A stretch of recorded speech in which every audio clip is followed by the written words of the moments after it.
de son histoire en infligeant une véritable correction à l'Inter de Milan. 5-0, un score record pour une finale de Champions League. Mais au-delà de l'exploit parisien, cette soirée résonne aussi comme un écho amer pour les supporters du FC Barcelone, éliminés par ce même Inter en demi-finale. Luis Enrique avait un plan et il l'a exécuté parfaitement pour atteindre l'objectif qui ces dernières années était devenu une obsession pour le Paris Saint-Germain. Coïncidant avec le départ de Kylian Mbappé au Real Madrid, l'entraîneur asturien a affirmé que le PSG allait être une meilleure équipe cette saison qu'elle ne l'avait été jusqu'alors. À peine dit que c'était fait. Lucho a réussi à mener l'équipe parisienne à son premier titre de Ligue des champions de son histoire et l'a fait en restant fidèle à lui-même à tout moment. Son arrivée au Parc des Princes il y a 2 ans a coïncidé avec l'été où Léo Messi et Neymar sont partis. Et c'est sans eux et sans le susmentionné Mbappé qu'il a pu créer une équipe où le collectif prime sur toute individualité, parvenant à donner à Nasser Al-Khelaifi les grandes oreilles qu'il désirait tant. Il a réalisé ce samedi dans une Allianz Arena de Munich qui est déjà l'histoire du PSG, en battant clairement une Inter Milan qui voulait être l'exemple de compétitivité qui a éliminé le Barça en demi-finale, mais n'a pas pu s'en approcher car l'équipe de Luis Enrique ne les a pas laissés faire. Le score à la mi-temps était de 2-0 et le score final était incontestablement de 5-0, ce qui n'était en aucun cas excessif compte tenu de la supériorité écrasante du PSG sur l'Inter du début à la fin. Il n'a fallu que 20 minutes aux Français pour assurer leur victoire avec 2 buts qui illustrent parfaitement ce qu'est le PSG de Luis Enrique, à la fois dans la façon dont il donne du pouvoir à certains joueurs et dans sa volonté de reconnaître quand attaquer rapidement pour surprendre l'adversaire. Le premier but a été marqué par Achraf Hakimi, qui avec Lucho est bien plus qu'un arrière latéral, lorsqu'il est entré au cœur de la surface de réparation pour pousser le ballon au fond des filets et donner à une belle action collective la fin qu'elle méritait, à la 12e minute de jeu.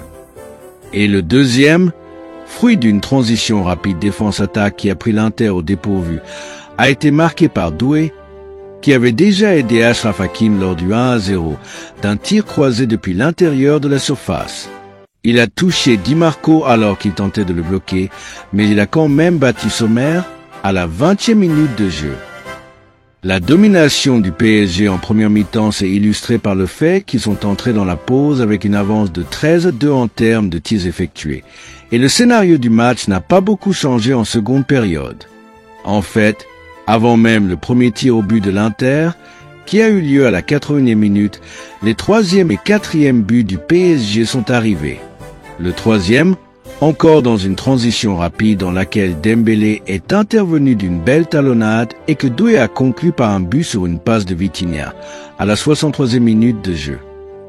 Et le 4e, alors que le match était déjà décidé, a été marqué par Kvaratskhelia, encore une fois après une contre-attaque rapide, à la 73e minute.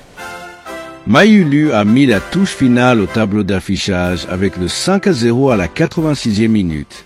Loin de la finale serrée attendue, le PSG a écrasé l'Inter, ses joueurs cherchant constamment à marquer un autre but même lorsqu'ils en avaient déjà marqué 5. Stimulé à tout moment par Lucho, l'investissement important du Qatar a finalement été récompensé par la gloire de régner en maître dans la plus grande compétition continentale. Et c'était avec monsieur Luis Enrique. Cette finale 2025 restera comme un tournant. Paris s'installe enfin sur le toit de l'Europe, tandis que Barcelone doit tirer les leçons d'une saison où ses limites ont été cruellement exposées. Les supporters blaugrana espèrent que cette désillusion servira d'électrochoc pour rebâtir une équipe à la hauteur de son histoire. Pour les fans du Barça, le message est clair. Il faudra élever le niveau pour retrouver les sommets européens, alors que le PSG, avec Luis Enrique à sa tête, vient de montrer la voie à suivre. Et voilà, les amis, c'est la fin de cette vidéo. J'espère que vous l'avez appréciée. Comme toujours, n'hésitez pas à partager vos avis en commentaire. On lit tout et on adore échanger avec vous. Avant de partir, n'oubliez pas de liker, de vous abonner et d'activer la cloche pour ne rien manquer des prochaines vidéos. Restez bien avec nous, l'essentiel du football. C'est ici que ça se passe, sur Barça+.